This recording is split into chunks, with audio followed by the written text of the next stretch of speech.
Once again, good afternoon everyone. Welcome to this session of TechWari 2.0. Our topic for today is the evolving landscape of cybersecurity, threats, challenges and opportunities. As our lives move online, so do the risks. Data breaches, ransomware, phishing, state-sponsored attacks, they are no longer distant headlines. They are a reality that every government, every organization and every individual must reckon with. To guide us through this session, we have with us an officer who has spent his career at the intersection of law enforcement and technology. Mr. Vijay Singh sir, currently serving as Secretary, Directorate General of Information and Public Relations. He is widely regarded as one of India's foremost voices on cybersecurity and digital crime. He has led cybercrime investigations, shaped policy, and written extensively on the subject. Please join me in welcoming Mr. Vijay Singh sir with a big round of applause.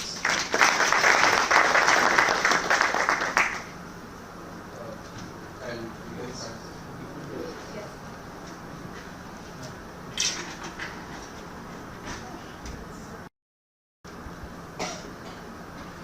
Crime serial कुठून बघतो?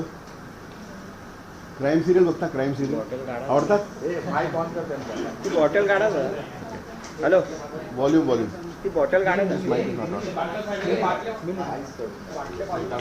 Bottle वाले का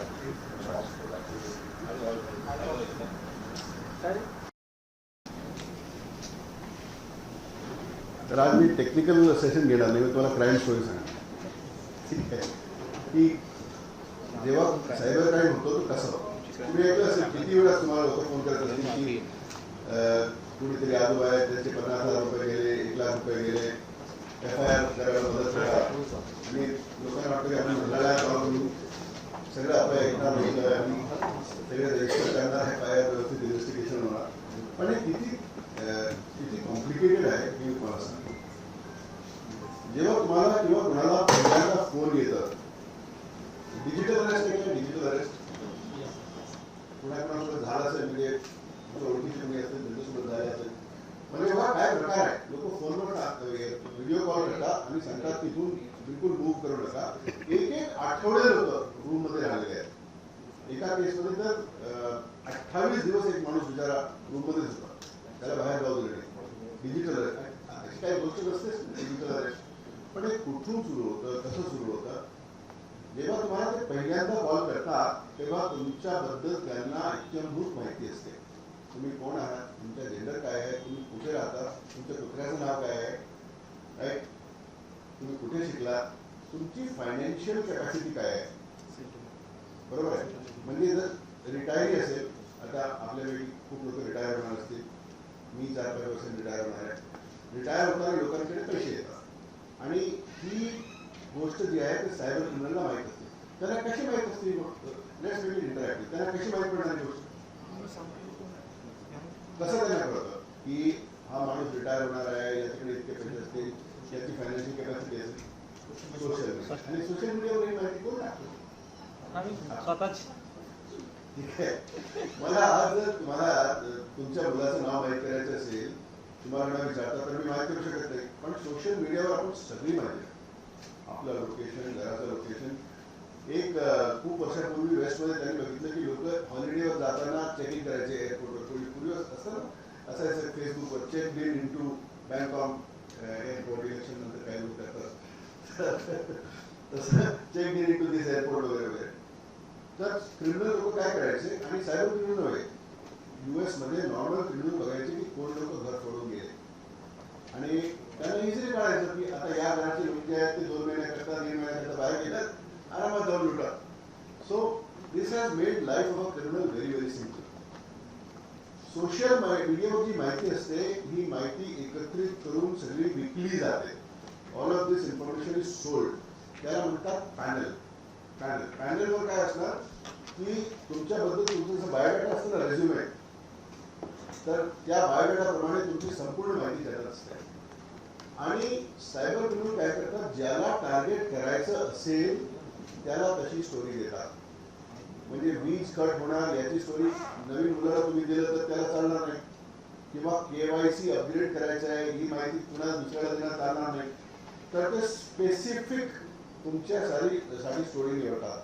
म्हणजे ज्यावेळेस cyber criminal तुम्हाला call करतो, electric bill करता किंवा KYC अपडेट करता किंवा कुठल्याही इन्शुरन्स करता, इन्कम टॅक्स करता, एकतर ते काय करतात, दे आर व्हेरी इंटेलिजंट. याला म्हणतात सोशल इंजिनिअरिंग. सोशल इंजिनिअरिंग म्हणजे काय, की काय सुरू आहे सध्या. आता बघा, आता सेन्सस सुरू झाला, तुम्ही बघा किती सायबर क्राईम होणार याबद्दल, सेन्सस बद्दल फेक ॲप्स तयार होणार आणि सेन्सस बद्दल लोक घरी जाऊन विचारणार लोकांना किंवा त्यांना काय प्रलोभन देणार वगैरे वगैरे या प्रकारचे. तर सायबर क्रिमिनल्स अपॉर्च्युनिस्टिक असतात. त्यांना माहीत असतं की कुठे काय सुरू आहे, काय सेन्सस सुरू आहे. तर सेन्सस बद्दल जेव्हा लाडकी बहीण योजना सुरू झाली तर त्याचे फेक ॲप सुरू झाले की योजनेचा लाभ घ्या किंवा शासनाचं कुठले रिक्रुटमेंट सुरू असेल तर this is relevant to you, ma'am, that when recruitment happens, there is also a surge in fake apps and fake websites. आणि फेक वेबसाईट सर्वच फेक वेबसाईट टाकतात. त्याच्यात बरोबर कधी कधी म्हणजे .in.gov सुद्धा टाकतात. याला स्पूफिंग म्हणतात. वेबसाईट स्पूफ करतात आणि आता कॉपी करणं खूप सिम्पल झालं आहे. म्हणजे कुठल्याही वेबसाईटची डिझाईन तुम्हाला कॉपी करायची असेल, आता तर तुम्ही क्लॉडमध्ये कुठलाही वेबसाईट पेस्ट करा, त्याची एक्झॅक्ट कॉपी तुम्हाला म्हणजे विथ बॅक एंड वगैरे सगळं तयार करून देतो अवघ्या 5 मिनिटात. तर जेव्हा तुम्हाला पहिल्यांदा सायबर क्रिमिनलचा कॉल येतो तर त्याच्याकडे तुमची प्रोफाईल, तुमची फायनान्शियल प्रोफाईल आणि तुमचे इंटरेस्ट, जनरली तुमचं म्हणजे काही लोक असतात त्यांना इन्व्हेस्टमेंटचं हे असतं, शेअर्समध्ये असतात लोक, काही लोक क्रिप्टोमध्ये इन्व्हेस्ट करतात. काय असतं सांगा, क्रिप्टोमध्ये करणार तर ते क्रिप्टोमध्ये इन्व्हेस्ट करतात. तर कॉल करण्यापूर्वी त्याच्याकडे तुमची पूर्ण माहिती असते आणि माहिती कुठून येते, 2 प्रकारे. एक तर ते स्क्रेप करतात म्हणजे सोशल मीडियाच्या साईट्सवरून बघतात, तिथून माहिती काढतात आणि तुम्ही स्क्रिप्ट रन करू शकता आणि हजारो लोकांचे तुम्ही फोटो आणि हे डाउनलोड करू शकता. डाउनलोड करून त्यांना जे बेसिक माहिती तुम्हाला मिळेल. याच्यानंतर अशा स्क्रिप्ट येतात जे एका माहितीचा आधार घेऊन तुम्ही फक्त फोन नंबर दिला मला तर त्याच्यावरून मी तुमचं सगळं काही काढून देतो. काय नाही, ही माहिती तुम्ही टाकली आहे बा, कुणी दुसऱ्याने दिलेली नाही आहे, कुणी माहिती चोरलेली नाही आहे. आपण ही अननेसेसरीली शेअर केलेली माहिती आहे आणि या माहितीचा उपयोग, याला म्हणतो वेपनायझेशन, या माहितीचा उपयोग आपल्याला गंडवण्याकरता कसं करण्यात येतो. हे केल्यानंतर मग ते तुमची सायकोलॉजिकल प्रोफाईल तयार करतात की are you youth looking for this thing, are you, की तुम्ही एक्झिक्युटिव्ह आहात, की तुमच्याकडे पैसे असतील, की तुम्ही फॉरेन ट्रॅव्हल करता, की तुम्ही इथे इन्व्हेस्टमेंट करता, शेअरमध्ये करता, सिनियर सिटीजन तुम्ही आहात, or you are a lady वगैरे वगैरे. या प्रकारे मग बघतात की कुठल्या प्रकारची योजना सुरू आहे, काय आहे, न्यूजमध्ये काय आहे, गॅसचं काय सुरू आहे का. गॅस असेल तर मग तुम्हाला गॅसची स्टोरी देणार आणि खूप क्रिएटिव्ह असतात. म्हणजे कुठल्याही क्राईम सिरियल पिक्चरपेक्षा जास्त क्रिएटिव्ह सायबर क्रिमिनल असतात. तर ते लोक मग व्हॉइस आणि ॲक्सेंट इम्पर्सोनेशन करतात. US च्या लोकांना गंडवण्याकरता भारतात असे लोक आहेत, गावागावात बसून त्यांनी व्हॉइस अँड ॲक्सेंट ट्रेनिंग घेतलेली आहे आणि त्यांना ते US गव्हर्नमेंट म्हणून कॉल करतात. सगळ्यात पूर्वी चालायचं एक मायक्रोसॉफ्ट स्कॅम. तिथे सांगायचे की I am Sam calling from Microsoft, तुमचा असं प्रॉब्लेम झालेला आहे वगैरे. आणि त्यांना बेसिक इन्फॉर्मेशन असते, तुमचं नाव, डेट ऑफ बर्थ, कुठला अकाउंट नंबर असेल वगैरे वगैरे. ही सगळी माहिती एक तर सोशल मीडिया स्क्रेपिंग करून मिळतं. दुसरं, ही माहिती विकली जाते. कुठून लोक ब्रीच करतात. म्हणजे every major platform has been breach. गुगलची संपूर्ण माहिती एकदा बाहेर गेलेली आहे, फेसबुकची माहिती गेलेली आहे. फेसबुकच्या माहितीमध्ये तुमच्या फोन नंबर सकट सगळं काही लिंक आहे. त्याचे जुना डंप आताही उपलब्ध आहेत. तर हे सगळे डंप असे कलेक्ट होतात आणि याचा तुमचा एक पॅनल तयार होतो. पॅनल म्हणजे तुमचा बायोडाटा आणि तुम्हालाही तुमच्याबद्दल माहिती नसणार, ती माहिती त्याच्याकडे असते. त्याच्यानंतर हे स्पेशलाइज असतात की कुणाला काय काय स्टोरी द्यायची. म्हणजे समजा डिजिटल अरेस्ट करायचं असेल तर एकदम लहान मुलाला सांगितलं की जो डिजिटल अरेस्ट झाला तर काही फरक पडणार नाही. पण जर कोणी सिनियर सिटीजन असेल, सिनियर सिटीजन वगैरे काय आहे की they have lived in an environment of trust. म्हणजे आयुष्यभर त्यांना शासनावर, शासनाच्या यंत्रणांवर, सगळ्यांवर विश्वास आहे. तर ते definitely they fall for such scam.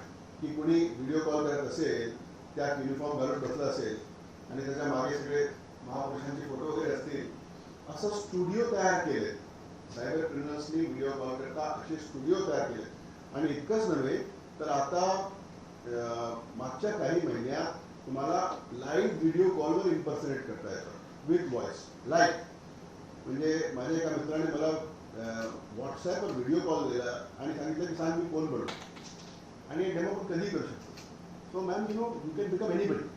Like he's moving around, nobody else in the room is changing, and he is becoming Shah Rukh Khan, he is becoming anybody, he is becoming anybody in reality. So आता video KYC वगैरे जो आपण करतो, know your customer bank करतात ना, form भरत असताना ते कसं करायचं हे सगळं इतकं डिफिकल्ट झालेलं आहे की लाईव्ह व्हिडिओ कॉलवरही कुणी इम्पर्सोनेट करत असेल तर एक 2 कंपनी हाँगकाँगच्या आणि एक UKच्या कंपनीमध्ये CEO व्हिडिओ कॉलवर आला आणि त्यांनी सांगितलं की $30 मिलियन आहे. दोन्ही कंपनीचे $30 मिलियन गेले. तर this is the scale of cyber crime. आता या केसमध्ये जेव्हा तुम्हाला टार्गेट करायचं असेल समजा तर तुम्हाला पॅनल तयार केल्यानंतर मग तुम्हाला स्टोरी देतात. स्टोरी खूप रेलेव्हंट असते. इन्कम टॅक्सच्या वेळेस इन्कम टॅक्सची स्टोरी, गॅसच्या वेळेस गॅसची स्टोरी, सेन्ससच्या वेळेस सेन्ससची स्टोरी. बरोबर आहे की ही पहिली स्टेज आहे. तर बघा पहिला तुम्हाला कॉल येतो. कॉल आल्यानंतर काय करतात ते दिस इज लाईक आता हा पहिला हॅक सायकोलॉजिकल आहे की they put you in fear की तुमच्या अकाउंटमधून काही ट्रान्झॅक्शन झाला किंवा तुमच्या नावावरून अशा पॅकेजमध्ये ड्रग्ज सापडले मग माणूस पॅनिक करतो. पॅनिक करताना ते काय करतात त्याला ही झालं सायकोलॉजिकल हॅक. त्याच्यानंतर टेक्निकल हॅक येतं. त्याच्यानंतर पूर्वी काय करायचं तुम्हाला ते काही APK पाठवायचे अँड्रॉइडवर. आयफोन थोडा सुरक्षित आहे कारण आयफोनमध्ये तुम्ही ज्याला साईड लोडिंग म्हणतात ते करू शकत नाही. म्हणजे तुम्ही बाहेरून जनरली ॲप्स इन्स्टॉल करू शकत नाही कारण तो खूप खटाटोप करावा लागेल. अँड्रॉइडने डिफिकल्ट केलेलं आहे की तुम्हाला थर्ड पार्टी सोर्सेस एनेबल करावे लागतात आणि त्याच्यात तो सांगतो की दिस इज डेंजरस आणि कॅन हार्म युअर फोन वगैरे वगैरे. तरी पण त्या मनस्थितीत जेव्हा तुम्हाला सांगितलं गेलेलं आहे की तुमच्या नावाने ड्रग्ज सापडले तरी NIAचा फोन आहे वगैरे वगैरे तर तुम्ही पॅनिक करता.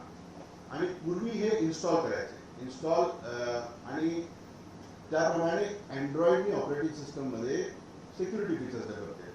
पण सायबर क्रिमिनल त्याचा एक स्टेप पुढे गेले.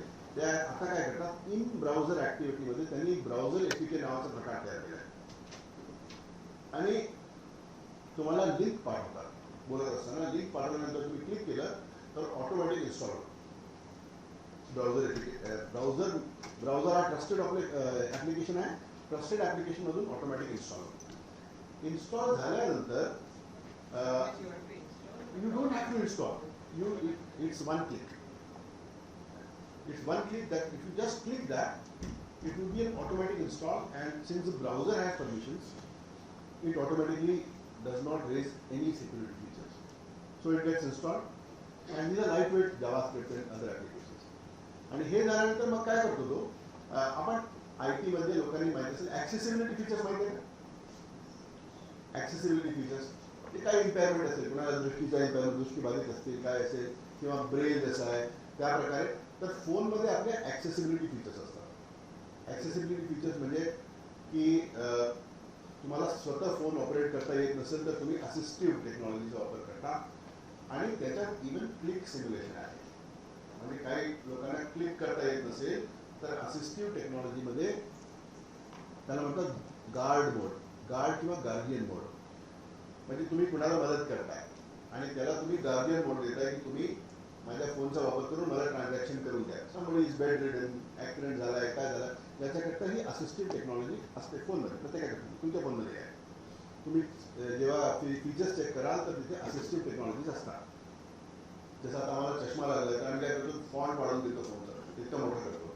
तर it is an assistive technology. त्याप्रकारे काही लोकांना कॉन्ट्रास्ट दिसत नाही तर हाय कॉन्ट्रास्ट.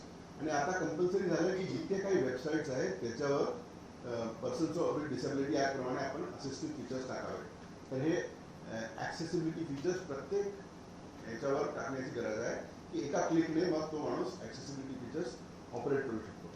आणि पुढच्या याच्यामध्ये तर त्याच्या प्रोफाईलप्रमाणे जर तो लॉग इन करेल तर ही she will definitely get accessibility features. पण या चांगल्या फीचर्सचा उपयोग सायबर क्रिमिनल करतात आणि तुमच्या फोनचा संपूर्ण कंट्रोल आणि ताबा घेतात. ताबा घेतल्यानंतर तुम्ही बघा काय झालं आहे की सगळी ॲक्सेसिबिलिटी फीचर अब्यूज आणि इट कॅप्चर्स ऑल द कंट्रोल्स. म्हणजे पूर्वी जसं remote desk any desk operate करायचे, फोनवर टाकायचे, तुम्हाला इन्स्टॉल करावं लागायचं. आणि त्याच्यानंतर काय आहे की देन त्यांच्याकडे पॅनल आहे, ते काहीही करू शकतात तुमच्या फोनवर. SMS पाठवू शकतात, ट्रान्झॅक्शन करू शकतात, ॲप ओपन करू शकतात. पण इथे काय केलं त्यांनी, तुम्हाला प्रोफाईल केलं, कुठल्या माहितीच्या आधारे ही माहिती तुम्ही टाकली, त्याच्यानंतर काय जे सामायिक काय असेल, जे काय सुरू असेल त्याच्याप्रमाणे त्यांनी एक स्टोरी तयार केली, स्टोरी तुम्हाला दिली. दे हायजॅक यू मेंटली, तुम्हाला एक फिअर फ्लाईट रिस्पॉन्समध्ये टाकलं.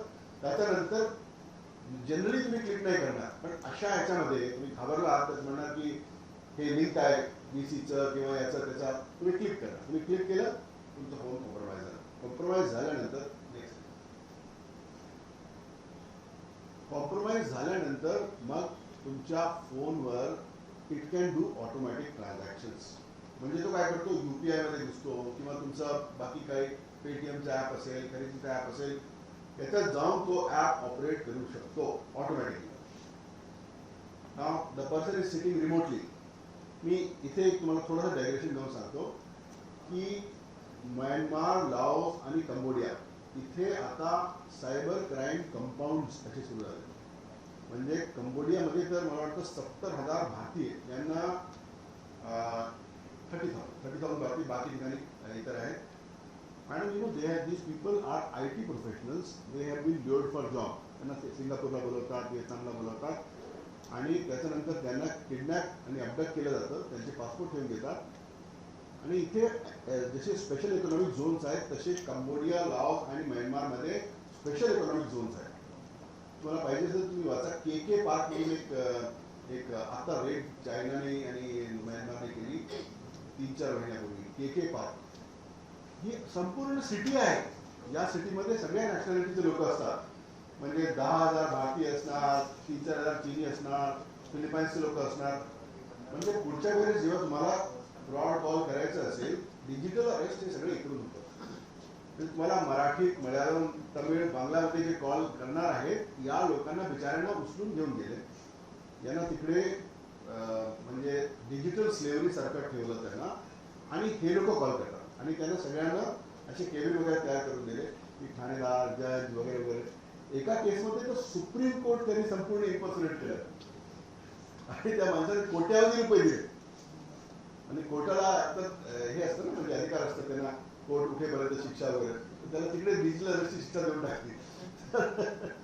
आणि it was some CEO of a company and an educated man. But if Supreme Court is giving you a call, you will take it. तर त्या केसमध्ये हे सगळे जे ऑपरेशन्स आहेत they are operated from cyber crime compounds. कंबोडियामध्ये तर they are special economic zones. आणि जिथे जिथे लॉ एन्फोर्समेंट वीक आहे किंवा काही त्याचा सहभाग असेल, करप्ट गव्हर्नमेंट्स असतील.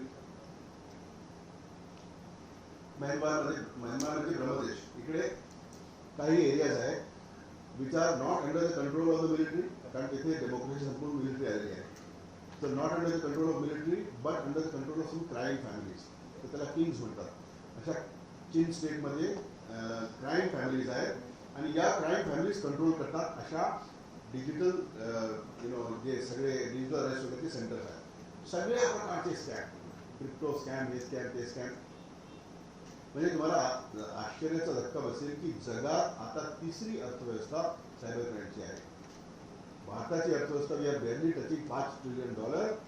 सायबर क्राईम यावर्षी $10 ट्रिलियन वर पोहोचले आहे. $10 ट्रिलियन.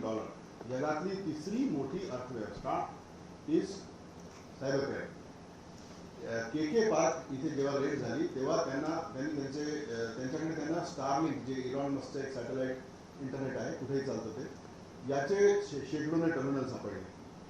आणि तिकडे थिएटर्स आहेत, मॉल्स आहेत, बरोबर आहे, रेस्टॉरंट्स आहेत, पण तुम्ही बाहेर जाऊ शकता. आणि त्यांची हायरार्की असते की सायबर क्राईम करायला मग काही लोक याच्यात चांगले कव्हरेज होतात, मग त्यांना प्रमोशन दिलं जातं, मग त्यांना इन्सेंटिव्ह दिले जातात. जसं corporate sector, this is the corporatization of cyber crime.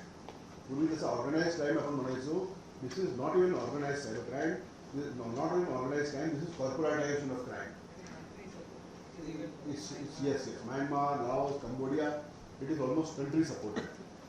आणि एका KK पार्कची उलाढाल $43 बिलियन होती. 1 billion is around 10,000 crores. $43 billion वार्षिक एका म्हणजे एका फायद्याचा धंदा काही दुसरा शक्यच नाही. आणि दुसरं काय आहे की बघा, चांगल्या लोकांना जर कोऑर्डिनेट करायचं असेल, म्हणजे महाराष्ट्र पोलीसला छत्तीसगड पोलीसशी कोऑर्डिनेट करायचं असेल तर 10 प्रकारची बंधनं आहेत. ज्युरिडिक्शनची बंधनं आहेत, पत्र लिहा, हे करा, मेसेज पाठवा, आणि हे तर इथपर्यंत झालं. पण तुम्हाला समजा म्यानमार पोलीसशी कोऑपरेट करायचं असेल किंवा व्हिएतनामशी, इट डज नॉट वर्क. तर पूर्वी एक लेटर ऑफ एंट्री नावाचा प्रकार असायचा की काय, इथला कोर्ट एक समन्ससारखा पाठवायचा की मग ते ऑनर करायचे. जगभराची प्रक्रिया आहे इंटर कंट्री कोऑर्डिनेशन करता. पण आता त्याच्यानंतर लेटर ऑफ एंट्री स्लो झाला तर त्यांनी MLAT केला, म्युच्युअल लिगल असिस्टंट ट्रीटी. MLAT-मध्येही माहिती घ्यायला जे वेळ लागतंय ते 1300 दिवस लागतात. त्या कंट्रीची व्यवस्था आपण मंत्रालयात आपल्याला माहिती आहे कसं लागतं. त्यात काय आहे की त्याचा वेपन वेळ आहे आणि आपला पॉइझन वेळ आहे की वी आर स्लो. ही संपूर्ण प्रक्रिया, पहिला कॉल आल्यापासून मी नंतर ते स्टेजेस तुम्हाला सांगतो, हा पैसा क्रिप्टोमध्ये कन्वर्ट होतो आणि देशाच्या बाहेर जातो. हे सगळं व्हायला किती वेळ लागत असेल? ही संपूर्ण म्हणजे एफिशियन्सी बघायचं किती वेळ लागत असेल? पहिल्या कॉलपासून क्रिप्टोमध्ये कन्वर्ट होऊन ते पैसे बाहेर जाईपर्यंत किती वेळ लागत असेल?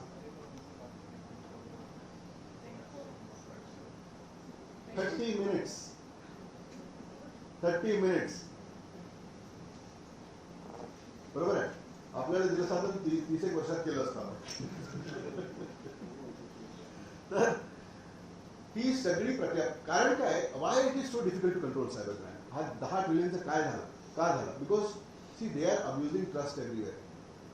Trust in authority, trust in your app, trust internal सिस्टमचे जे आपसातले ट्रस्टेड ॲप्लिकेशन्स आहेत, it is abuse of trust. आणि ज्या प्रकारे आपला देश डिजिटाईज होत चालला आहे, we are completely going on a digital stack. म्हणजे आधार असेल, DBT असेल, सगळं असेल, वी आर टोटली डिजिटायझिंग. आपली आयडेंटिटी, आपलं ट्रान्झॅक्शन्स, आपलं कम्युनिकेशन सगळं काही डिजिटाईज होत चाललं आहे. पण या डिजिटल इकॉनॉमीमध्ये trust is the most important thing. आणि दे आर अब्युजिंग ट्रस्ट. तुम्ही कितीही यंत्रणा करा, जोपर्यंत तुम्ही you are not going to bring down this cyber crime infrastructure, तोपर्यंत मला वाटतं सायबर क्राईमला कंट्रोल करणं आवश्यक आहे. कारण आपण काय करू, 4 इकडे लोक पकडू, म्यूल अकाउंट पकडू, 4 ऑपरेटर पकडू, पण दिस अंडरग्राऊंड इकॉनॉमी, जोपर्यंत या अंडरग्राऊंड इकॉनॉमीचे पाईप्स सगळीकडे आहेत, ते फ्लो होत राहणार आहे. तर आपण बघितलं की हा पैसा ऑटोमॅटिक ट्रान्झॅक्शन करतो. आणि ट्रान्झॅक्शन केल्यानंतर काय, तुमचे समजा 50,000 रुपये काढले किंवा तुमच्या वडिलांचे काढले किंवा तुम्ही चुकीने काही हे करून टाकलं, आणि आता तर तुम्ही ट्रान्झॅक्शन करण्याची गरज नसते. फोनवर बसलेला गार्डियन मोड, ॲक्सेसिबिलिटी फीचर तुमचे सगळे कॉल SMS वाचतो आणि ट्रान्झॅक्शन UPIने किंवा ॲपने करतो. त्याचा OTP येतो, OTPचं नोटिफिकेशन सप्रेस करतो. तुम्हाला कधीही नोटिफिकेशन मिळत नाही, नोटिफिकेशन सप्रेस करतो आणि नोटिफिकेशन पाठवून देतो दुसऱ्याला, म्हणजे दुसरीकडे पाठवून देतो. तर OTP एंटर करून मग ट्रान्झॅक्शनवर जातं. तुम्हाला नकळत, तुम्हाला माहीत नसणार की ट्रान्झॅक्शन कधी झालं. हे झाल्यानंतर समजा तुमच्या अकाउंटमधून, कोणाच्या अकाउंटमधून 50,000 रुपये काढले. मग हे 50,000 रुपये आपल्याकडे काय व्हॉल्यूम आणि व्हॅलॉसिटी चेक्स असतात, सस्पिशियस ट्रान्झॅक्शन रिपोर्ट्स असतात, पॉलिसी मेजर्स असतात की 10,000 पर्यंतचे ट्रान्झॅक्शन त्याच्या वर किंवा 50च्या वर जे आहे इट विल बी फ्लॅग. पण इथे काय आहे, ते काय करतात की 5.5, 3.5, 4.5 असे 15-20 ट्रान्झॅक्शन्स करणार आणि हा पैसा आला की त्याचा भुरकन निघून जातो सगळीकडे. तर जे हा पैसा कुणाकडे जातो, म्यूल अकाउंटकडे. हिंदीमध्ये त्याला खच्चर म्हणतात, बिकॉज इज जस्ट कॅरिंग मनी. आणि हे लोक साधी लोक असतात. भारतात ज्या प्रकारे म्हणजे लोक आहेत, त्यांची बेरोजगारी आहे, तर असे लोक इमिजिएटली तयार होतात. याचे सगळ्याचे रिक्रुटमेंट चॅनल्स टेलिग्राम वगैरेवर चालतात की वर्क ॲट होम, तुम्ही फक्त अकाउंट उघडा, तुमच्या अकाउंटमध्ये जे पैसे येणार तुम्हाला त्याचे 2%, 3% मिळणार. तर अशी लोक खूप तयार होतात. आणि याच्यात ते काय करतात, अजून हा पहिला लेवल ऑफ म्यूल आहे. त्याच्यानंतर दुसऱ्या लेवल ऑफ म्यूल असतं, ट्रान्झॅक्शन म्यूल. ते काय करतात की त्यांच्याकडे करंट अकाउंट असतं. करंट अकाउंटमध्ये आता समजा नारळ विकणारा असेल तर त्या दिवसात त्याच्याकडे 500 स्मॉल ट्रान्झॅक्शन्स होत असतील. तर हे पैसे लेजिट ट्रान्झॅक्शन्समध्ये पुन्हा मिसळून हे या म्यूल अकाउंटकडे जातात ज्यांच्याकडे करंट अकाउंट वगैरे आहे. इथून मग हे पैसे जातात हब म्यूलकडे. हब म्यूलकडे आता बघा पैसे निघाले, इमिजिएटली 10-15 त्याचे पीस झाले, त्याच्यानंतर त्याचे पुन्हा काहीतरी छोटे छोटे छोटे ट्रान्झॅक्शन झाले, मग all of that goes to different accounts. म्हणजे एका ठिकाणी जे 5,000 रुपये 50,000 रुपये घेतले असतील त्याचा पैसा कुठे गेला तुम्ही किती ट्रॅक करणार? तुम्ही 1,000 रुपये कुठे कुठे कुठे कुठे ट्रॅक करणार? It is impossible in real time. Transaction real time आहेत. आता तुम्ही पैसे पाठवता, पटकन मिळतो. बघा तुम्ही म्हणजे चहा प्यायला गेले तर तुम्हाला तो पैसे मिळाले है ना, पेटीएमचे याचे त्याचे, इतक्या वेळात ते पैसे सगळे डिस्ट्रीब्यूट होतात आणि निघून जातात. तुम्हाला नोटिफिकेशन येत नाही. नोटिफिकेशन दुसरं काही फोरेन्सिकली कोणी फोन एक्झामिन करेल तर त्याला असं वाटणार की हे सगळं ट्रान्झॅक्शन तुम्ही केलेलं आहे, कारण कुठलाही ट्रेस नसणार. याच्याकरता त्यांनी एक सॉफ्टवेअर तयार केलं आहे सायबर क्रिमिनल्सनी इंडियामध्ये. डोकं एकदम सुपीक आहे आपल्या लोकांचं. त्याचं नाव आहे डिजिटल लुटेरा. तर डिजिटल लुटेरा ban is an entire tool kit which right from the web injection to hijacking of SMS and calls to doing transaction on accounts to getting into assistive modes, all of this is done through digital lutera. Mule account जे आहे ना त्याच्या management करता खूप professional लोक आहेत. म्हणजे त्याची आउटसोर्सिंग सारखी सर्व्हिस आहे की म्यूल अकाउंट करता म्यूलवाल्याकडे पॅनल असतं. म्हणजे त्याच्याकडे एक सॉफ्टवेअर असतं की त्याच्या खाली समजा 100 म्यूल्स असतील तर तो 100 म्यूलच्या कुणाच्या अकाउंटमध्ये पैसे जातात कोण, आणि पैसे आल्यानंतर 10 मिनिटात त्यांना पैसे ते बाहेर करायचे असतात किंवा ट्रान्झॅक्शन दाखवायचे असतात. तर हे SLA सारखं झालं. जसं आपला सर्व्हिस लेवल एग्रीमेंट असतो ना, आपण कॉन्ट्रॅक्टमध्ये SLA टाकतो, तर म्यूलचा SLA असतो. आणि ज्या म्यूलने समजा बिचारा तो म्यूल अंघोळीला गेला 10 मिनिटं झाले तर त्याची रेटिंग डाऊनग्रेड होते आणि 2 येतानंतर त्याला बाहेर काढतात. So it is so strict that the mule economy. आणि त्याच्याकरता ॲप्लिकेशन आहे एक्स हेल्पर. एक्स हेल्पर नावाचं ॲप्लिकेशन आहे. या ॲप्लिकेशनमध्ये म्यूल जसं उबरमध्ये तुम्ही जेव्हा ड्रायव्हरला रेटिंग करता, ड्रायव्हरही तुम्हाला रेटिंग करतो की हा गाडीमध्ये ओकारी करतो. तुमच्या नावाने नोट असतं ते, तुम्हाला माहीत नाही आहे. जर तुम्ही ड्रायव्हरला सांगता की याला 2ची रेटिंग दिली तर ड्रायव्हरने तुम्हाला 1 दिली आहे. या they give it. So the driver also rates you. So they have a different app in which they are rating you. It will be very interesting to check. Next time you sit into the driver, दिसते त्याला विचार की अरे माझी rating सांग जरा. तर या प्रकारे म्यूलवाल्यांकडे, म्यूल ऑपरेटरकडे एक दुसरा अकाउंट असतो. त्यात तो सगळ्या म्यूल्सना एका वेळेत बघतो. त्याचे SLA वगैरे व्यवस्थित असतात आणि यांचं सगळं व्यवस्थित चालतं. अर्ध्या तासात त्यांचं सगळं म्हणजे पैसे काढून बिळून काय डिस्प्यूट होत नाही काय नाही सगळं चाललं जातं. याला म्हणतात किल चेन. किल चेनमध्ये काय आहे की प्रत्येक जे युनिट आहे, म्हणजे कॉल करणारा युनिट वेगळा, तो टेक्निकल नसतो. मालवेअर म्हणजे जे वेब इंजेक्ट किंवा वेब APK बनवणारा युनिट असेल तो वेगळा असतो. म्यूल चालवणारा वेगळा असतो. कमांड अँड कंट्रोल सर्व्हर चालवणारा वेगळा असतो. क्रिप्टोवाला वेगळा असतो. ग्राउंडवरचे वेगवेगळे प्रकारचे म्यूल्स जे आहेत त्यांच्या कॅटेगरीज असतात, त्यांना इन्सेंटिव्ह वगैरे असतं, हे वेगळे असतात. आणि all this works without any connection to each other. Simply तुम्हाला कॉन्ट्रॅक्ट करता येतं की इतके पैसे आहेत, कुठे टाकायचे, तुम्हाला इमिडिएटली ऑपरेटर मिळणार, त्याला द्या आणि he will be able to transfer this. Finally hub अकाउंटमध्ये आल्यानंतर हे लोक काय करतात की काही ठिकाणी इंडियामध्ये एक महत्त्वाची गोष्ट सांगतो. क्रिप्टो करन्सी लोक म्हणतात इलिगल आहे. इलिगल नाही आहे. क्रिप्टो करन्सीमध्ये ट्रान्झॅक्शन तुम्ही करू शकता, पण त्याच्यावर टॅक्सेशन आहे. म्हणजे जेव्हा तुम्ही कधी त्याला कॅशमध्ये कन्वर्ट कराल, मला वाटतं 28% त्याच्यावर टॅक्स आहे त्याच्यावर. आणि प्रत्येक क्रिप्टो करन्सी ट्रान्झॅक्शनवर 2% ट्रान्झॅक्शन टॅक्स आहे. तर इंडियामध्ये क्रिप्टो करन्सी इज अलाउड. पण शासनाने काय केलं, त्याला नॉर्म्स आणले. जसे बँकेचे KYC नॉर्म्स आहेत त्याप्रकारे ऑनबोर्डिंग आणि KYC करावं लागतं. पण त्याच्यानंतर काही ऑपरेटर्स आहेत, they R like dark operators, illegal operators किंवा क्राईम ऑपरेटर्स.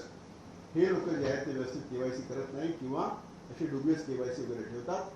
जे आता एक नवीन प्रकार सुरू झाला आहे, क्रिप्टो हवाला. तर ते काय करतात, एका ठिकाणी बिटकॉइन आणि एका ठिकाणी कॅश ट्रान्सफर. तर बिटकॉइनमध्ये एक प्रकार आला आहे ज्याला म्हणतात USDT, टेथर्ड कॉइन. तुला माहिती आहे का टेथर्ड कॉइन USDT काय? क्रिप्टोकरन्सीमध्ये काय आज 1 लाख रुपयाचा असणार, उद्या तो 50 लाखाचा होईल किंवा 50,000चा होईल, तुम्हाला माहित नाही. पण USDT म्हणजे तो ज्या डॉलरची जी व्हॅल्यू असते तितकीच व्हॅल्यू त्याची असते. म्हणजे it is like having a digital dollar. तर ते हे ट्रान्झॅक्शन करत असताना USDT मध्ये करतात, राईट. US डिजिटल टोकन जे आहे, I think it's for US digital token. तर या क्रिप्टोकरन्सीमध्ये करतात, which is pegged to the dollar value of the day. त्या दिवशी डॉलर जितक्याचं असेल, 93 रुपयाचा असेल तर 93 रुपयाचा तुम्हाला ट्रान्झॅक्शन तो करून देतो. आणि हे सगळे म्यूल जे आहेत, म्हणजे प्रायमरी म्यूल, ट्रान्झॅक्शन म्यूल आणि हब म्यूल, हे सगळे पैसे या DBS NBFC याच्या थ्रू ऑपरेट करून त्यांच्याकडे लायसन्स असतो टू मूव्ह लार्ज मनी. हे करून इमिजिएटली क्रिप्टोमध्ये कन्वर्ट करतात आणि पैसा बाहेर करतात. This has happened in 30 minutes. Right. Next slide.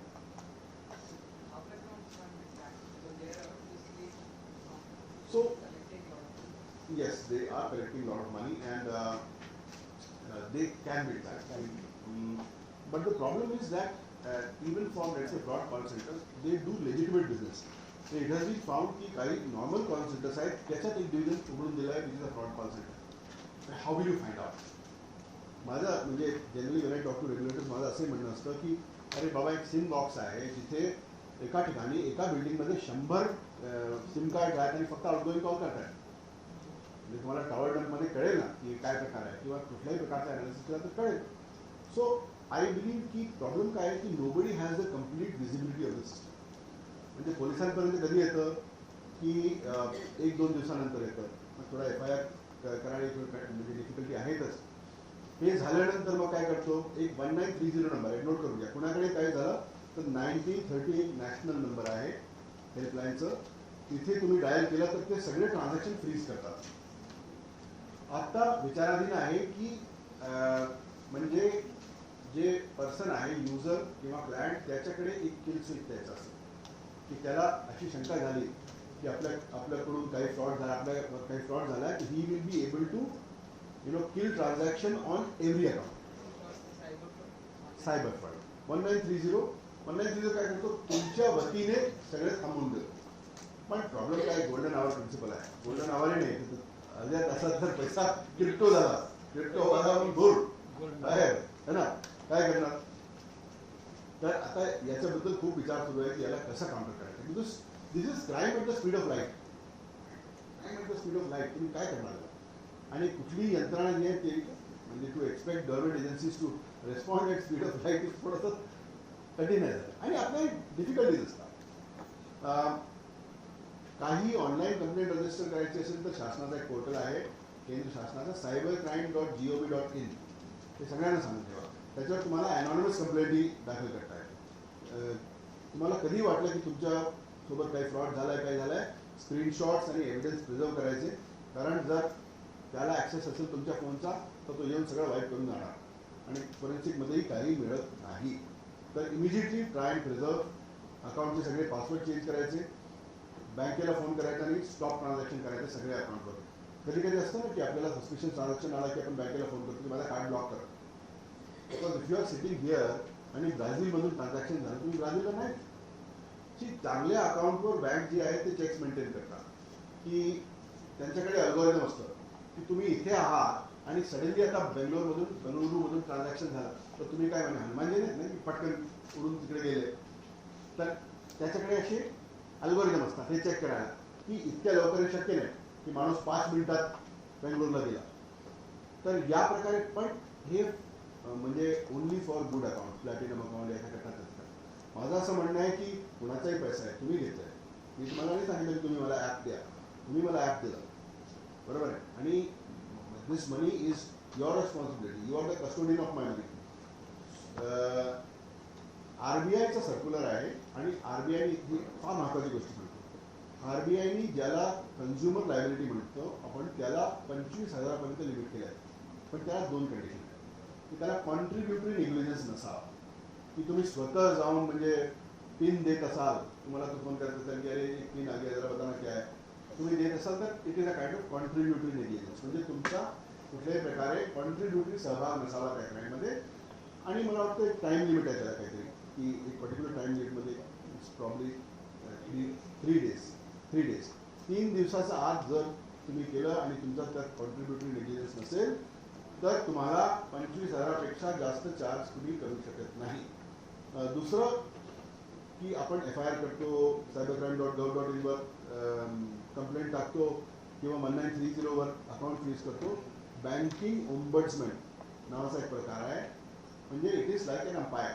Banking ombudsman तुम्हाला पैसे रिकवर करून देणार. इमिजिएटली कंप्लेंट रेज करायची बँकिंग ओम्बड्समनकडे.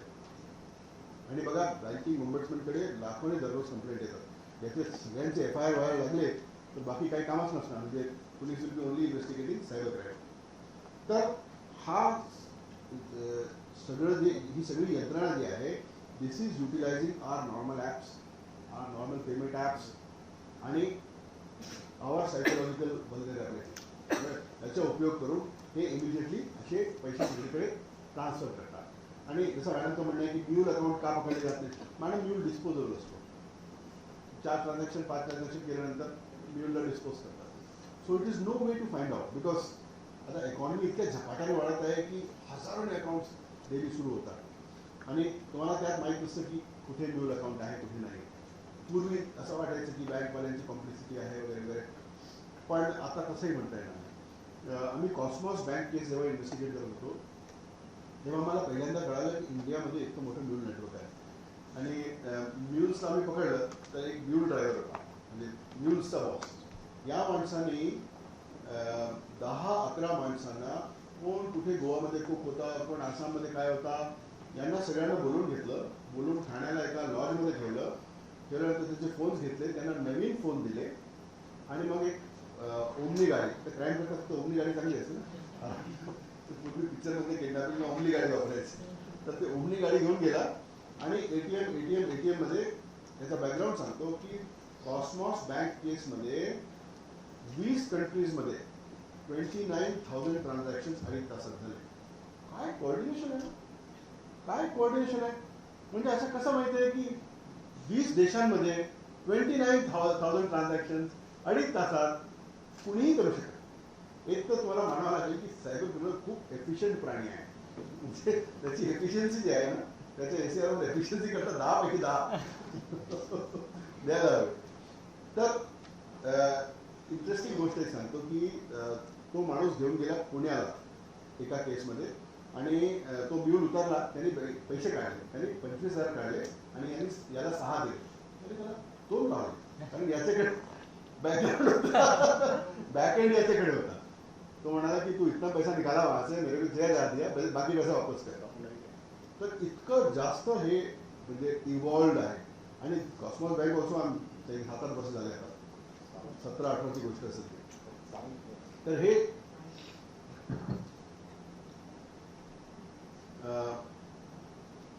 नंतरच्या साईडवर एक दुसरं साईड, एक ओव्हरऑल साईड. हां, दिस इज द एंटायर नेटवर्क.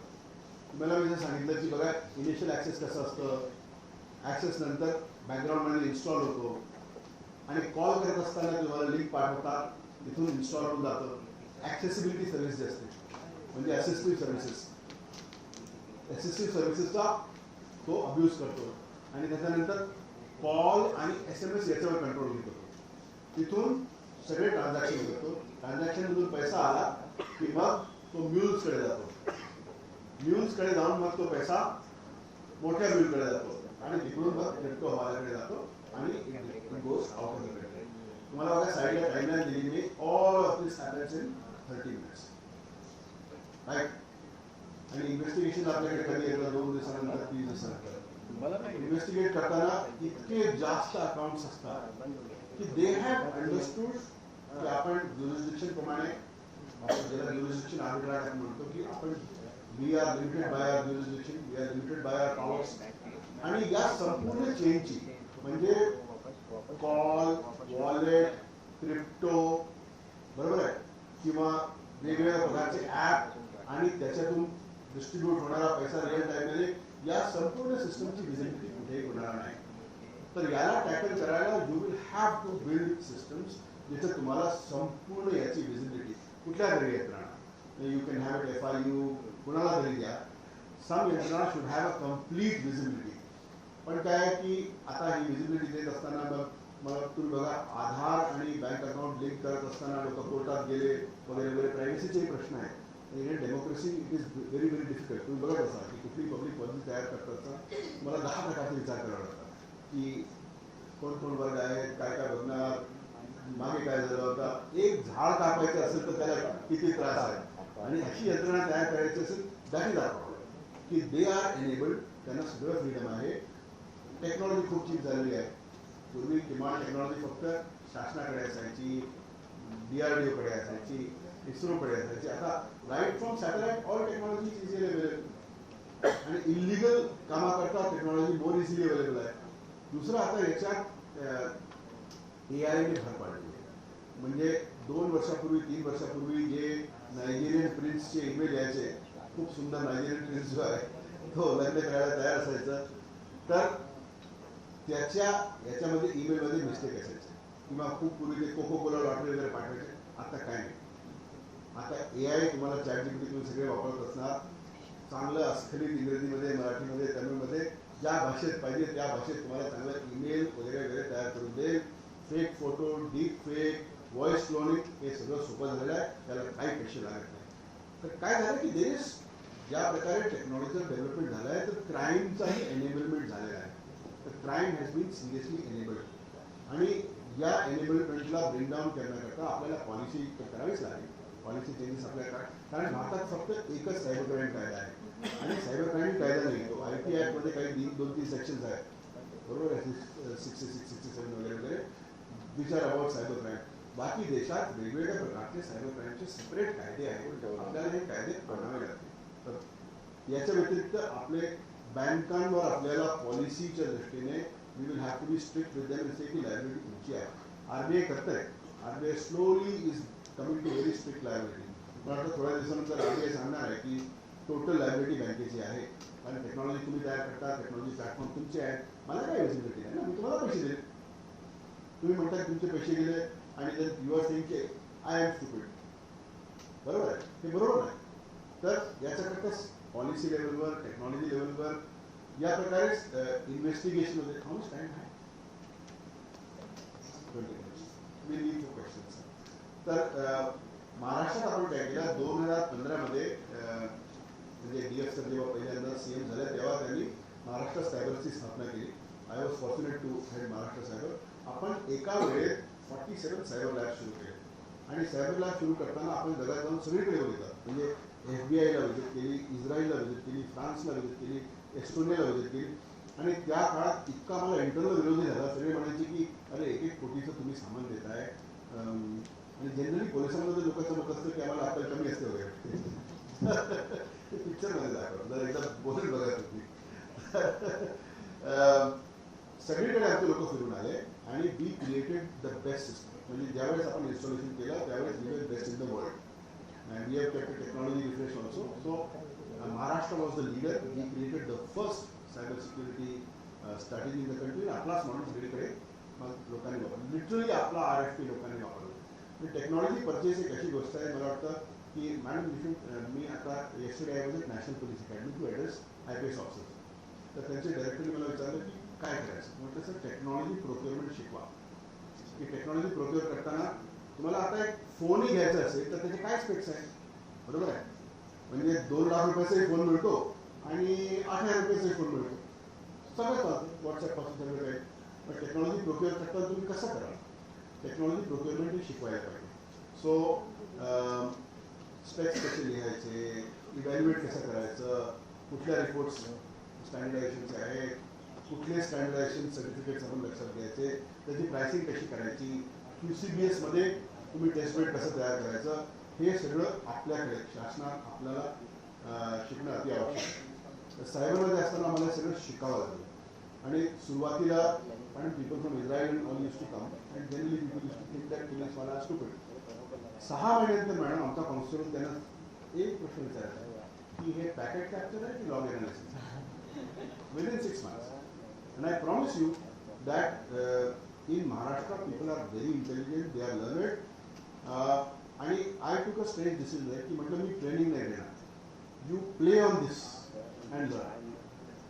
मग इतके महाग इन्स्ट्रुमेंट जे आहे म्हणजे 50 लाखाचं इन्स्ट्रुमेंट असेल ते देऊन टाकायचं कॉन्स्टेबलला खेळायचं. आम्ही दिलं त्यावेळेस 6 महिन्यात ते लोक एकदम बिलकुल एक्सपर्ट झाले. म्हणजे इवन दे स्टार्टेड टेलिंग की याच्यात बग्स काय आहेत किंवा फीचर रिक्वेस्ट द्यायला लागले.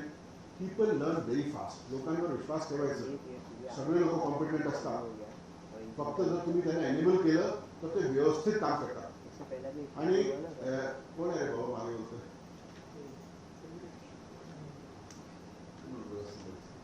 तर दुसरं एक ऑर्गनायझेशन एक्सपेरिमेंट आम्ही तिकडे केलं होतं. म्हणजे वी क्रिएटेड इन आमच्याकडे पोलीसमध्ये इतकी हायरार्की आहे की 1 वर्ष तुम्ही सिनियर असेल तर तुमच्याकडे जेवायला आला तर तुम्ही त्याच्यासोबत जेवताना खाली सोडायला जातात, तुम्ही गाडी बंद करतात आणि सल्यूट करतात. आहे हायरार्किकल युनिफॉर्म. पण महाराष्ट्र साहेब सुरू करताना we created a rank wise organization that we use to have everybody sitting together. आमचे कॉन्स्टेबल आमच्यासोबत बसायचे. We use to have tea coffee together and discuss because everybody has a brain and people sharp असतात.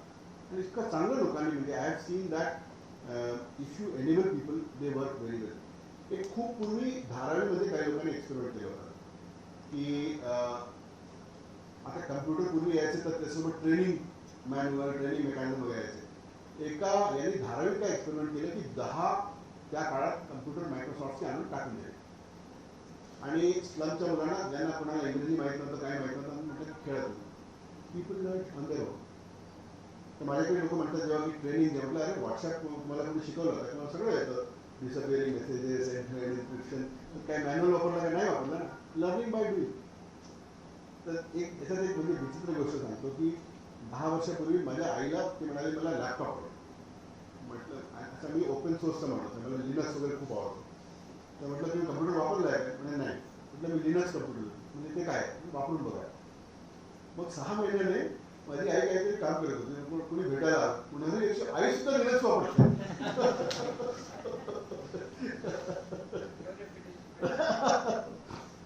पुढे चांगलं आई सुद्धा Linux वापरते. पण ज्याला माहिती आहे तुम्ही त्याला पहिल्यांदा ऑपरेटिंग सिस्टम ज्या वापरणार आहे. आणि सगळेच म्हणजे वर्ड प्रोसेसर पासून आणि सगळे सिम्पल ॲप्स असतात ब्राउझर पासून सगळे सिमिलर असतात. काय त्यात असं जास्त डिफरन्स नसतं. तर मला वाटतं टेक्नॉलॉजी जी आहे इट इज व्हेरी सिम्पल. आणि टेक्नॉलॉजीचा मूळ गाभा काय आहे इट इज युजर फ्रेंडली. ज्या प्रकारे सायबर क्रिमिनल वापरू शकतात. आम्ही एक माणूस पकडला होता आणि एक IRCTCवर एक स्कॅम व्हायचा. तो काय करतो त्यांनी एक स्क्रिप्ट लिहिली त्या माणसाने आणि सकाळी जसा पोर्टल ओपन झाला तर ही यूज टू इम्पर्सोनेट आणि सगळे तिकीट तो घेऊन टाकायचं. 5 कोटीचा उलाढाल करायचा डेलीचं आणि सापडायचं. मग त्याला आम्ही पकडून आणलं. तो पकडून आणला त्याला इंग्रजी सुद्धा येत नव्हती. तो कुठला तरी असा UPतला माणूस होता. म्हणजे तुम्ही वाटतं की हा काहीतरी बिचारा टॅक्सी चालवणारा किंवा साधा माणूस असेल. पण काय डोकं असेल कोडिंगचं. त्यांनी कित्येक वर्ष ते 5 कोटी पर डेचा बिझनेस केला. त्याला आपण इकडे पकडून आणलं होतं. त्याला बघायला लोक यायचे की कोण आहे बाबा. अमेरिकेत तसे करतात की चांगलं भेटलं तर त्याला म्हणतात की तू आता इकडे काम कर आमच्या साईड. पण त्याला लिगल एलिमेंट लागतं. We should have provision in law to be able to pardon people, use them to decide वगैरे. आपल्याकडे इतकं लीगल एनेबलमेंट नाही आहे. So this is the entire story की पुढच्या वेळेस तुम्हाला जेव्हा कोणी सांगेल की माझे पैसे गेले तर तुम्हाला कळेल की पैसे क्रिप्टोने ऑलरेडी बाहेर गेलेले आहेत. राईट. पण तुमच्याकडे जे कोणी असतील टेकची मुलं असतील त्यांना सांगा बाहेरचे जॉब ऑफर्स येतात. If they are too good to be true, they are too good to be true. तर please be careful. Atleast south Asia south एशियामध्ये कुठलेही जॉब ऑफर्स येत असतील तर एकदम केअरफुल राहा. कारण हे चांगल्या लोकांना घेऊन जात आहेत आणि हजारोने इंडियन्स तिकडे बिचारे असे सायबर क्राईम कंपाऊंडमध्ये आहेत. दुसरी विचित्र गोष्ट म्हणून मला काल सांगितली अधिकाऱ्यांनी नॅशनल पोलीस अकॅडमीमध्ये की काही लोक एस्केप येऊन येतात किंवा आता KK पार्क कुठलं तर मग तिथून आपण लोकांना परत घेऊन आलो. कंबोडिया म्यानमार लाओस तिथून आपण आता या लोकांना इकडे जॉब मिळत नाही कारण काय क्राईममध्ये इन्व्हॉल्व होते. ते परत जायला सुरू झालं. नाव दे आर एक्सपर्ट. आता पूर्वी ते विक्टिम होते त्यांचं ह्युमन ट्रॅफिकिंग झालं बरोबर आहे पण ते क्राईममध्ये सहभागी होते वर्षांमध्ये. आता हे लोक इतके तयार झाले की हे लोक स्वतः जाऊन सेटअप करायला लागले. So this is now another trend which is catching up. तर we will have to have एकतर याला खूप मेजर्स आहेत, राईट फ्रॉम इंटेलिजन्स. तर माझं असं म्हणणं आहे की जेव्हा म्यूट करता ॲप्लिकेशन आहे, अरे कुठे तो ॲप्लिकेशन तयार होतोय, काहीतरी त्याचे काही म्हणजे टेलिमेट्री असेल, काहीतरी ISP कडे काहीतरी त्याचे येत असेल. आपण ॲप ISP कडून तर माहीत करू शकतो ना की एक्स हेल्पर ॲप किती लोकांकडे किंवा टेलिग्राम चॅनल्सवर काय काय सुरू आहे. तर याला we will have to train our people. That is why I to the dark side. मी काल नॅशनल पोलीस अकॅडमीला म्हटलं की मी तुम्हाला 2 प्रेझेंटेशन आणले. एका प्रेझेंटेशनमध्ये फोरेन्सिक कसं करायचं, पॅराडिगारमध्ये कसं टाकायचं, चेन ऑफ कस्टडीमध्ये काय काय चुका होतात, तुमची सुपरवायझरी रोल काय आहे, इन्व्हेस्टिगेशनमध्ये कुठल्या कलमा लावायचे, कुठल्या लावायचे, समन देताना IT ॲक्ट प्रमाणे कसं द्यायचं हे सांगू की हे सांगू. जसं तो मॅट्रिक्स पिक्चरमध्ये म्हणतो ना की ब्लू पिल घेणार की मी त्याला विचारलं ब्लू पिल घेणार की हे घेणार. म्हटलं दोन्ही सेट ऑफ प्रेझेंटेशन आहे, तुम्हाला काय पाहिजे. मग त्यांना हे दिलं आणि लर्निंग फ्रॉम दॅट तुम्हाला डायरेक्टली हेच दाखवून टाकलं. काही प्रश्न असतील तर विचारा, तुम्ही आज केली. आणि सायबर क्राईममध्ये कुणी एक्सपर्ट होऊ शकत नाही किंवा सायबर सिक्युरिटीमध्ये I don't claim any expertise. I am learning as anybody else is. जसं तुम्ही आज शिकले तसं मी शिकत. तर मला काही एक्सपर्टीज नाही. व्हेनेझुएला इराण आहे.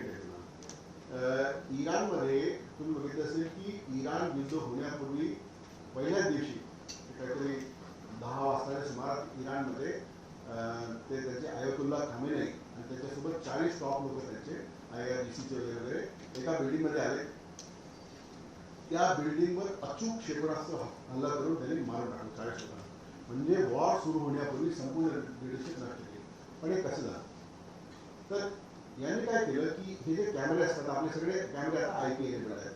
असं काही म्हणजे no information is flowing through analog. IP enabled कॅमेरे असतात. तुम्हाला खरं तर एक याचं एक इंजिन आहे, हॅकिंग इंजिन, सेन्सिस आणि शोडॅन. शोडॅन म्हणून एक सेन्सिस इंजिन आहे, सर्च इंजिन आहे. आणि यू कॅन टुडे राईट नाव sitting go to Shodak and find out how many open cameras are there in people's homes.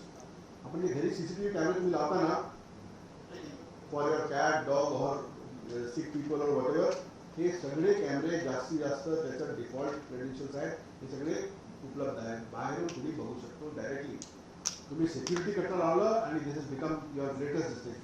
शोडॅनवर आता तुम्ही चेक करा तुम्ही, तुम्हाला ओपन कॅमेरे मिळतील आणि काय काय मिळतं त्याच्यावर सगळे. It is a search engine for हॅकेबल systems.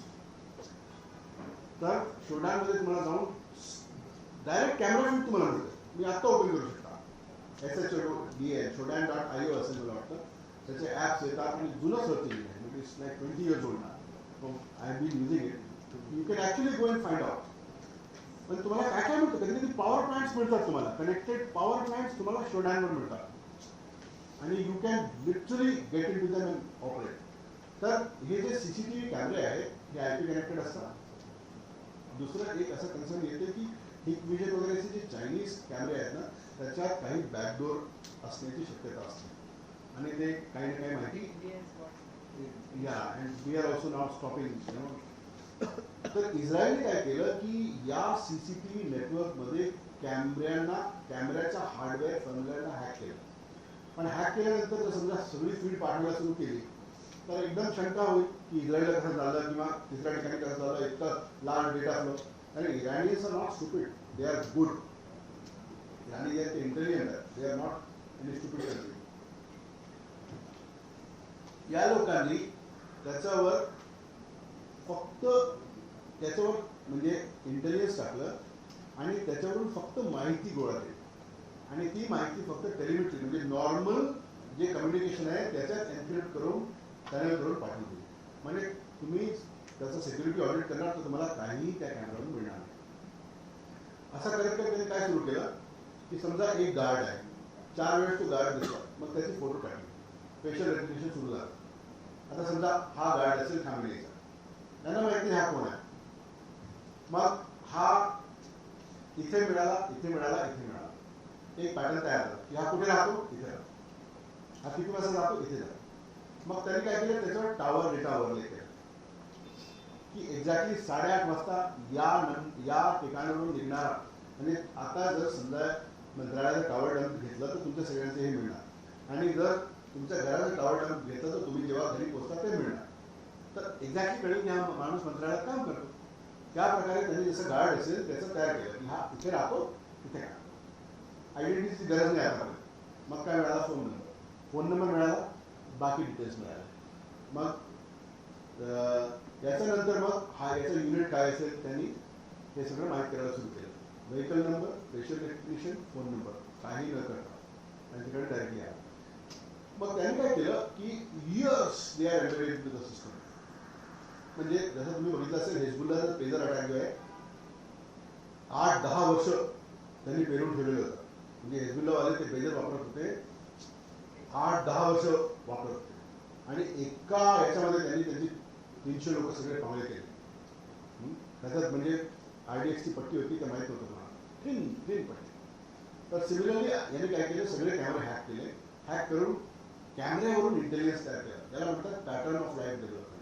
Pattern of life म्हणजे की हा गार्ड आहे, याचा युनिट काय आहे, हा कोणाकडे आहे, असं करून करून करून करून करून करून नेटवर्क डेव्हलप करून टाकले. मग त्यांना एक्झॅक्ट माहिती झाली की हा कुठल्या दिवशी काम करतो, याचा बदलीचा माणूस कोण आहे, हा कुठल्या गाडीवर असतो, हा कोणाकडे असतो. आणि हे करत करत त्यांना ते माहीत झालं की ही सिक्युरिटी डिटेल कोणाची आहे. आणि even if let's say Khamenei is not using any mobile phone, तुम्ही मोबाईल फोन वापरत नसाल, तुमच्या ड्रायव्हर वापरतो. तुमच्या ड्रायव्हरला मागे पाठवून दिला तर फोन संपूर्ण ऑल वेळेस सुरू राहील. It will be sending information. असं करत करत जेव्हा हे 40 लोक एका ठिकाणी जमा झाले, इस्रायलला एक्झॅक्टली माहिती पाश्चर स्ट्रीट, जे पाश्चर स्ट्रीट आहे जिथे लोक जमा झाले. मग त्यांनी काय केलं, पाश्चर स्ट्रीटवर जे याचे टावर्स आहेत, मोबाईलचे टावर्स आहेत, त्यांना यांचे फोन नंबर्स माहीत होते. फक्त यांच्या फोन नंबर्सना ब्लॉक केलं. ब्लॉक केलं म्हणजे संपूर्ण सिग्नल येत आहे, ज्याला आपण मराठीत टावर म्हणतो. टावर येतं का? टावर सगळं येत आहे, पण कॉल येत नाही. म्हणजे त्याला कुणीही अलर्ट करू शकला नाही. कुणी नोटीस केलं असतं, काय केलं असतं, तरी कुणी अलर्ट करू शकलं नाही. आणि त्यांना इन्कमिंग कॉल बंद झाले. त्यावेळेस इन्कमिंग आउटगोईंग असं ना, आता इतक्या वेळेस आपल्याला कॉल नाही आला तर आपल्याला काही म्हणजे असं नाही वाटणार की काहीतरी चुकीचं आहे. मग त्या लोकांनी काय केलं की बघा की CCTV वरून फेशियल रेकग्निशन, टावर डाटावरून आयडेंटिटीवरून त्याचा नेटवर्कवरून pattern of life. Pattern of life म्हणजे की हा खामेनेचा डिटेल आहे, हा अग्राचीचा आहे, हा याचा आहे. हे सगळे लोक एका ठिकाणी जमा झाले, पाश्चर स्ट्रीटवर जमा झाले. What kind of intelligence is what kind मध्ये. आणि मग सगळं कम्युनिकेशन नेटवर्क जॅम केलं. जॅम झाला असता ते लोक पळा असते किंवा बंकरमध्ये गेले असते, because they are also intelligence. काही जॅम नाही झाला. Everything is working normally. फक्त त्या टेलिकॉम सिस्टममध्ये एक व्हलनरेबिलिटी असते, ज्याला म्हणतात SS7 नावाची व्हलनरेबिलिटी आजपर्यंत टेलिकॉमने पॅच केलेली माहीत नाही काय कारण. It may be some nation states interest, but world over SS7 patch नाही झाला आहे. त्याला नेशन स्टेट्स वगैरे वापरतात. त्यांना वापरायचं असेल तर they can get any information, they can send any SMS, they can get access to anything. It is like a complete control of your phone even without touching your phone.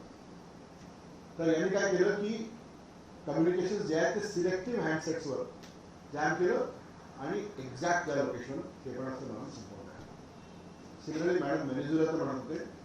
व्हेनेझुएलामध्ये त्यांना Maduro, त्यांचा जो राष्ट्रपती आहे त्याला उचलायचं होतं. जाण्यापूर्वी तिथे त्यांनी काय केलं की रेडार स्ट्रॅटेजी आहे, त्या रेडार्समध्ये त्यांचे बॅकडोर्स होते. बघा S-400, S-300 आपल्याकडे जे सिस्टम्स आहेत, हे सिस्टम व्हेनेझुएलाकडे S-300 होता. म्हणजे आपल्याकडे it was used in operation Sindur very successful. पाकिस्तानचा एकही ड्रोन आपल्याकडे आला नाही. शेकडोने पाकिस्तानने ड्रोन मारले. बघा आता अमेरिका आणि इस्रायल दोन्ही मिळून they are not able to control middle east. दररोज म्हणजे दुबईने आता याला क्राईम केलं की तुम्ही कुठलीही माहिती त्यांच्याकडे जे क्षेपणास्त्र हल्ले होत आहेत ते बाहेर देऊ शकत नाही, बरोबर आहे. आणि अल जझीरा आपल्याला आता शिकवतो डेमोक्रेसी आणि फ्रीडम आणि हे ते. त्यांच्याकडे इट इज अ क्राईम. मी माझ्या मित्रांसोबत बोललो की बॉस अभी यहाँ गिरा है वहाँ गिरा है, रोज चल रहा है. दुबईमध्ये लोक असतील, तुम्ही बोलून बघा. इतकं असताना ऑपरेशन सिंदूरमध्ये शेकडोनी पाकिस्तानने पाठवलेले एकही आपल्याकडे कुठे हिट झाला नाही. आपला कुठलाही मिलिटरी बेस, कुठलाही हे नाही, कुठलाही सिव्हिल इन्फ्रास्ट्रक्चर हिट झालं नाही. इव्हन त्यांनी न्यूक्लिअर कॅपेबल फता-2 मिसाईल पाठवली होती, ते हिट झाली हिसार जवळ. Nuclear capable missile. they had sent Fatah 2, which was hit and neutralized. So इतकं असताना व्हेनेझुएलाकडे त्यांनी काय केलं, हे संपूर्ण निरस्त केलं. म्हणजे त्यांच्याकडे कशी यंत्रणा आहे की रेडारमध्ये, जसं फोनमध्ये त्यांनी काय केलं की फक्त यांचे फोन डिसेबल केले, बरोबर आहे. तसं त्यांनी काय केलं, रेडारला फक्त याची सिग्नेचर नष्ट केली, की यांचे जे अपाचे 150 हेलिकॉप्टर येणार होते त्या हेलिकॉप्टरची सिग्नेचर नष्ट केली. म्हणजे बाकी सगळं दिसतंय, कमर्शियल फ्लाईट दिसते. Imagine this, it is very selective blindness. या लेवलचं म्हणजे सायबरवर प्रभुत्व आहे अमेरिकेचं आणि इस्रायलचं. तर त्यांनी हे डिसेबल केलं. डिसेबल केल्यानंतर यांचे कंट्रोल सिस्टम सगळे, वेपनरीचे कंट्रोल सिस्टम सगळे ते डिसेबल केले. यांचे हेलिकॉप्टर तिकडे आले. येण्यापूर्वी यांनी काय केलं, संपूर्ण त्या सिटीची लाईट बंद केली पॉवर सिस्टम मध्ये जाऊन. कशा कारणाने, कारण परत जाताना तर कळेल, परत जाताना जर घेऊन जातील तर फायरिंग होईल. त्यांना माहित होतं की यांचे जे सिस्टम्स आहेत ते जनरेटरवर किकिंग व्हायला 5 मिनिटं लागतात, राईट. तर त्यांनी काय केलं की त्या विंडोमध्ये घुसल्या, 1.5 मिनिटात ऑपरेशन केलं, परत उचललं आणि घेऊन गेलं. एका राष्ट्रपतीला जाऊन त्याच्या घरून डायरेक्टली उचलून घेऊन गेले, without bombing anything, without doing anything. आणि फक्त पूर्वी काय cyber used to be enabling, आता cyber is becoming the main weapon. आणि इव्हन देश वापरायला लागले. तुम्ही इराणमध्ये बघितलंय, इथे बघितलंय. आणि मला वाटतं चायनाचं याच्यामध्ये खूप प्रमुख आहे. चायना ज्या दिवशी कोणासोबत चायनाचं युद्ध होईल, you will see that China is going to use cyber warfare very efficiently. या कारणाने मला वाटतं की आपल्याकडे इंडिजिनस रिसर्च आणि डेव्हलपमेंट व्हायला हवं. इंडिया इज अ कंट्री त्याचा R&D वर खर्च खूप कमी आहे.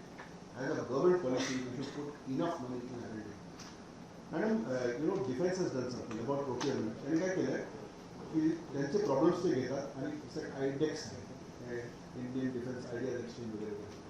ते काय करतात, त्यांना एक प्रॉब्लेम असेल की आम्हाला लो ऑक्सिजन कंडिशनमध्ये 80 kg वार घेऊन, म्हणजे वजन घेऊन जाणारा ड्रोन पाहिजे. तर ते काय करतात की सांगतात की याच्याकरता 5 कोटी रुपये उपलब्ध आहे. ओपन चॅलेंज, जे कोणी सॉल्व्ह करेल त्याचे. काय PQ नाही, 50 फॉर्म भरा, हे दाखवा, 10 वर्षाचे GST वगैरे वगैरे, रजिस्ट्रेशन, काय करू शकता, घेऊन टाक. So this kind of challenge, I have written an article about this, the government as a VC. How the government can become like a venture capitalist. How the, आणि स्वस्त आहे ना, तुम्हाला स्टार्टअप तुमचे देतात. आपण काय करतो आता, कुठली टेक्नॉलॉजी खरेदी करायची असेल तर त्यात फॉरेन स्टॅम्प असेल तर त्याला 10 पटीने आपण पैसे देऊन खरेदी करतो. पण जोपर्यंत आपण इंडिजिनस टेक्नॉलॉजीला डेव्हलप करणार नाही तोपर्यंत असेलच काय, 80% असेल त्याचं. पण त्याला द्या ना, त्याला चान्स द्या. आणि इनफ एनेबलमेंट आलेलं आहे. 5% पर्यंत तुम्ही ट्रायल ऑर्डर देऊ शकता, पायलट करू शकता, पण हिंमत करा. Once madam, I was addressing the Indian Navy. So I said कि Pakistan will not kill us, accountant will kill us. That is the problem. तर कुठेतरी आपल्याला प्रोक्युअरमेंट हे सॉल्व्ह करावं लागेल. आणि procurement can be a route to innovation. की जितके काही मोठे प्रॉब्लेम्स आहेत आपण याला चॅलेंज म्हणून थ्रो करा, लोकांना येऊ द्या, तयार करू द्या, त्यांना एनेबल करा. So this is about Venezuela and Iran and how we can. वेळ संपला? क्वेश्चन्स काय असतील तर? Prevention is better than investigation असं म्हटलं जातं. या Prevention is better than investigation. तर आता इतकं आपण सांगितलं 10 ट्रिलियन इकॉनॉमी आहे.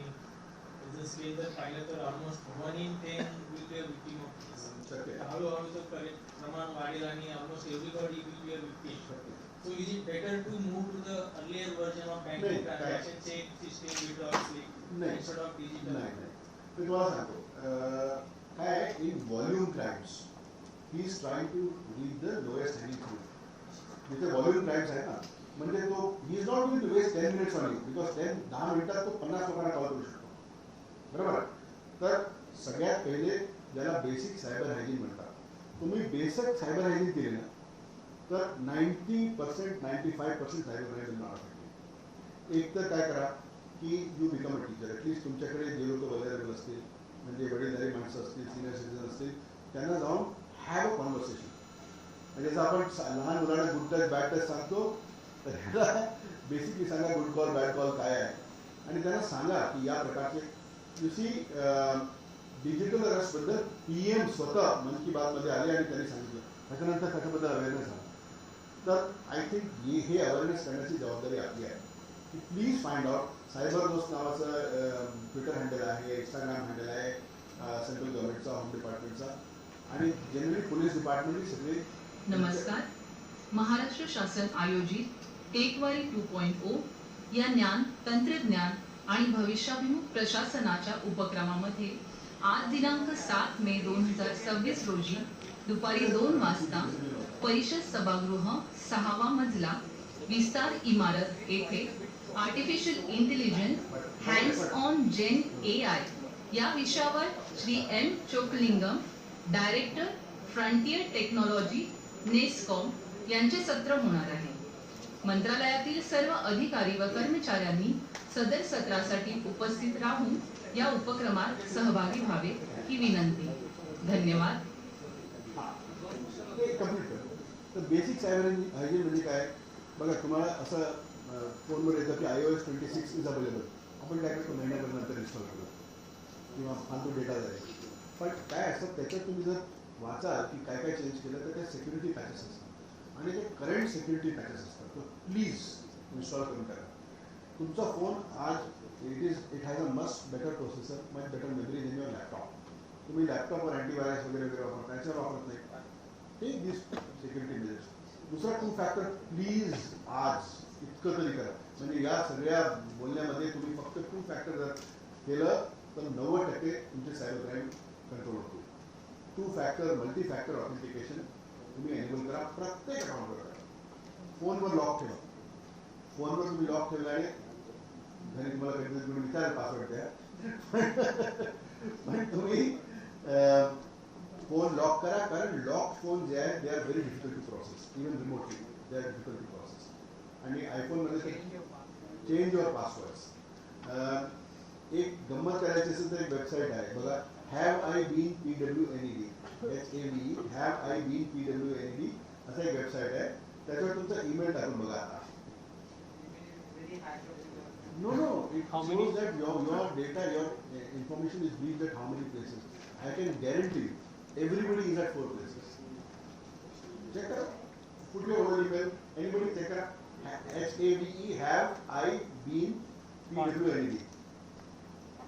त्यात तुमचं किती आहे 4 database right. and look, this is an intelligent technical man.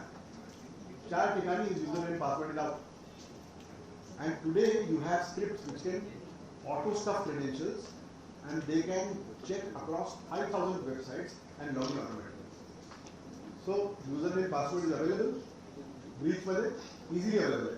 तुमचे username password विकले जातात तर कधी कधी त्याला गरजही नाही म्हणजे तुम्हाला कॉल करण्याची आणि इन्स्टॉल करण्याची. they can just directly log in तुमच्या अकाउंटमध्ये. So please enable multi-factor authentication. It becomes a difficulty की येणार. सेकंडली जनरली तुम्हाला कुठेही शंका वाटत असेल तर कॉल कट करायचा. कुणी म्हणत असेल ना असं झालं तसं झालं, I am calling from NIA, I am calling from cut करून टाका. काय होईल पुन्हा करेल ना कॉल, काय होणार आहे.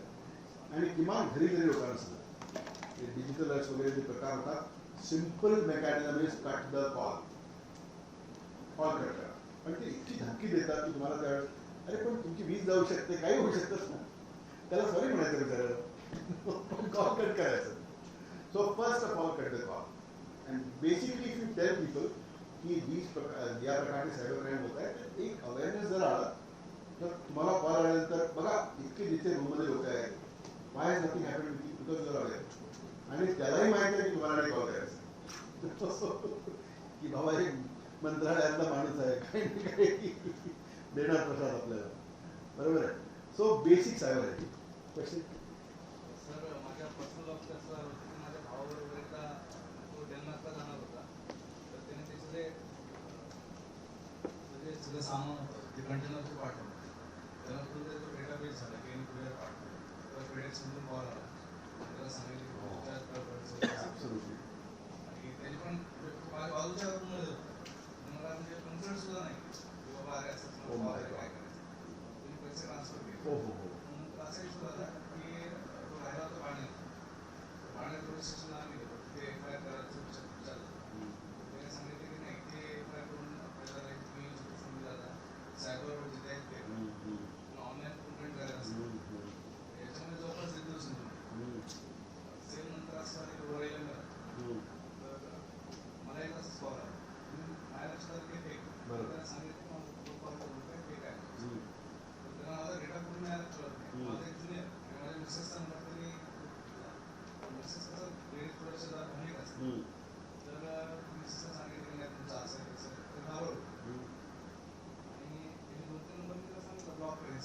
कॉल आहे.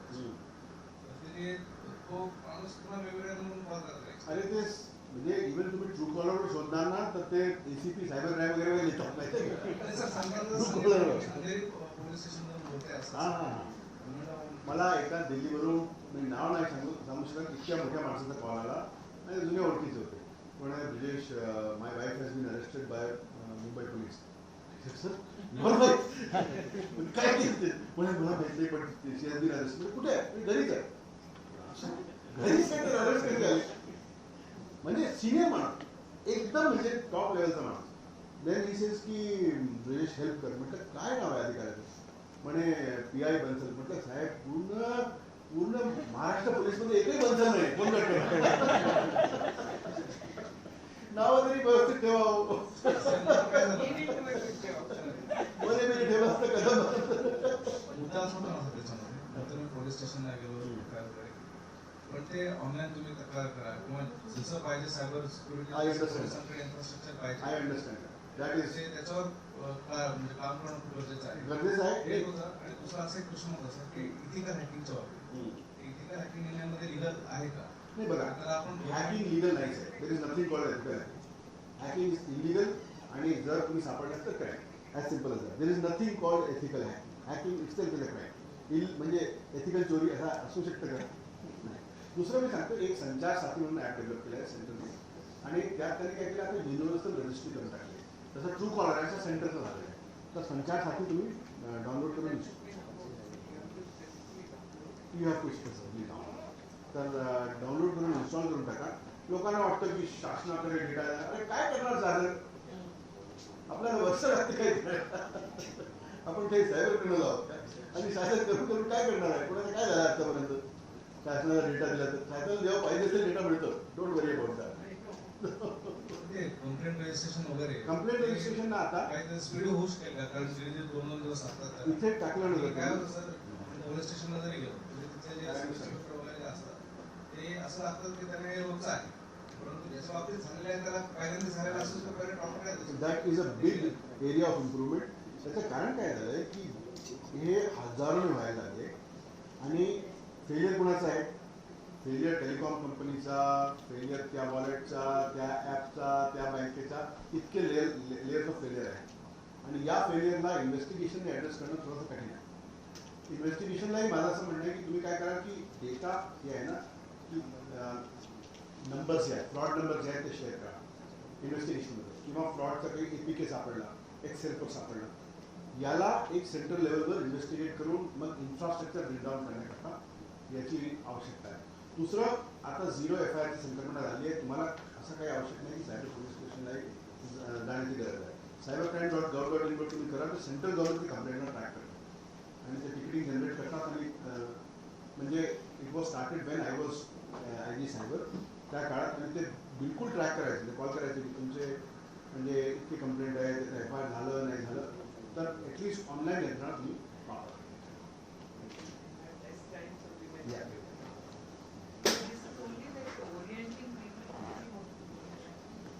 Not possible to do. He may have lot to tell, but I do think that all of us need to be aware. I think at every level, even I have had experiences but no time to share. It's very easy. I mean, somebody was so aware. I've seen police officers who have been actually scammed. It shows that if at that time only emotionally vulnerable on that, the kind of things that they say. So I think we want to thank you so much, but we formally thank you, but let me personally thank you first. Because I'm grateful to you. I came really to hear your lecture. We have an in-house expert. It's not every day that you have in-house expertise. Imagine we all sit in Mantralaya and we had an expert and never heard him. At least through TechWari we made a beginning. Hopefully all of us That's so nice of you. We should develop a culture of learning and openness to new ideas. Thank you all for joining. But yeah, over to your formal fantastic. In fact, I downloaded Sanchar Sathi. Oh, wonderful. Thank you so much, sir. It was really an interesting and eye-opening session. And I think it's safe to say that we all will be changing our passwords tonight. Yeah, and I